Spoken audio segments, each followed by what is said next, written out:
Bumisita rin si Pangulo Aquino sa mga binaha sa Rodriguez at Cainta Rizal. May isa pong babaeng nakasagutan ng mga pulis at dinampot pero agad din siyang pinakawalan. Nagawa raw marahil yun na babae sa sobrang despresyong makakuha ng relief goods. Nakatutok si Jam Cesante. Kasama ng Pangulo si DPWH Secretary Rogelio Singson sa kanyang pag-iikot sa Rodriguez at Cainta sa Rizal. Nag-aerial inspection daw sila sa mga lugar na nasalanta ng baha. At sa susunod na linggo, ipepresenta ng DPWH ang plano nila kontra pagbaha. Titirahan mo tabi ng ilog, ang distansya mo 1 metro doon sa ilog, tapos magtataka ka, pag malakas ang ulan, bakit nababaha sa inyo? Medyo may maliho siguro doon. Yeah? Kailangan wag na tayong maglalagay sa sarili natin sa panganib. Sa barangay Kasiglahan, mahigit 2,000 pamilya ang binaha. Ay, awa ng Diyos, wala pa po na iaayos. Kumbaga, nagpe-prepare pa rin ulit para magkaroon po ulit ng kagamitan. Ate! Ganito po, sumayahan na lang po muna kayo. Pag-uusapan po. Bago dumating ang Pangulo, pinusasan ng mga pulis ang isang babae na nanggugulo raw at gustong sumingit sa pila. May instruction po sa amin, pag hindi makuha po sa magandang pakiusapan na huwag silang manggugulo, ay bibit-bitin namin po silang palabas para hindi mas lalo mag-create ng kaguluhan. Over na lang po natin dito muna. Agad ding pinakawalan ng babae. Bumisita rin ang Pangulo sa pag-repack ng relief goods sa National Resource Center ng DSWD. May mahigit 500 volunteers doon, tulad sa mga nakaraang pag-ikot ng Pangulo. Kasama niya sina TESDA Director General Joel Villanueva at Aurora Representative Sonny Angara na napapabalita ang tatakbo sa ilalim ng Liberal Party senatorial slate sa 2013. Jam Cesante, Nakatutok, 24 oras. Susunod! 3 miyembro ng isang mag-anak sa Caloocan pinagbabaril umano ng nakaaway na dating kapitbahay.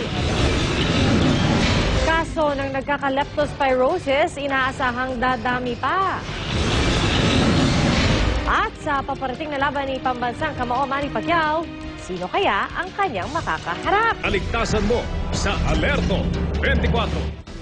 Patay ang 3 miyembro ng isang mag-anak sa Bagong Silang, Caloocan matapos umanong pagbabarilin ng nakaalitang dating kapitbahay.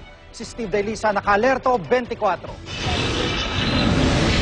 Pasado 5 ng madaling araw, pinagbabato raw ang bahay na ito. Ang pamamato na uwi sa pamaril. Kwento ng isa sa mga biktima, kinilara raw ng ama niya ang nambato na dating kapitbahay nilang si Charlie Balboa. Lumabas ng kanyang ama na may dalang itak, ngunit agad daw pinagbabaril. Nadamay at nasawirin ng panganay na anak. Ang ibang magkakapatid na itago pa raw ng kanilang ina. Pero Paglabas po ni Mama, pinagbabaril na lang po siya. tinutugis na ang sospek na namatay manong naglalakad ng palayo, suot ang brown jacket, shades at helmet. Dati na raw may alitan ng pamilya ng sospek at biktima. Yung biktima dati pa nung nakaraan, nag-jumper doon sa bahay ng suspect. The same time, yung anak ditong biktima, parang nagkameron din ng away doon sa anak ng suspect. Nagkabaranggayan at nagkameron talaga ng bantaan ito. Isinailalim muna sa kustodiya ng DSWD para bigyan ng counseling ang 7 pang anak ng mag-asawang napatay.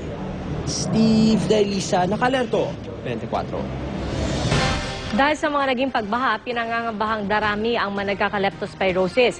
Ang DOH namigay na ng gamot at nakatutok si Lia Manyalak del Castillo. Mula Enero, nasa mahigit 100 na ang leptospirosis cases sa Metro Manila. Sa susunod na linggo, inaasahan ng DOH na darami pa ang tatamaan ng leptospirosis na karaniwang nakukuha sa paglusong sa baha na may ihi ng hayop gaya ng daga, baboy at aso. Nasa 10 araw pa kasi bago lumabas ang mga sintomas nito tulad ng pananakit ng buong katawan, mataas na lagnat, pamumula ng mata at paninilaw ng balat. Pag pinisil nyo po dito sa may bandang likuran ng binti po ninyo, mapapahiyaw kayo sa sakit. Bantayan nyo rin po ang mga sintomas ng sakit ng ulo. Baka kasi nangangahulugan niya na naapektuhan na yung utak kasi pwede kayo magkaroon ng meningitis. Bukod sa utak, tinatamaan din ito ang baga at kidneys. Kaya kung nahihirapan na umihi o umuubo na may kasamang dugo matapos sumuong sa baha, mabuting kumonsulta na sa doktor. Yung pag-inom ho sa doxycycline, kailangan nung kumonsulta kayo sapagkat bawal yan sa buntis at sa mga batang wala pang 8 taong gulang. Pag uminom kayo ng doxycycline, hindi ibig sabihin noon, hindi na kayo magkakaroon talaga. Bukod sa baha, dapat din daw mag-ingat ang mga naglilinis ng mga naputikang bahay. Pwede kayo, hindi nga kayo lumusong sa baha, naglalakad kayo ngayon sa putik, wala kayong tsinelas, magkakaroon kayong leptospirosis. Bukod sa Malabon, mag-iikot din ang DOH at Philippine Medical Association sa iba pang binahang lugar para mamigay ng gamot.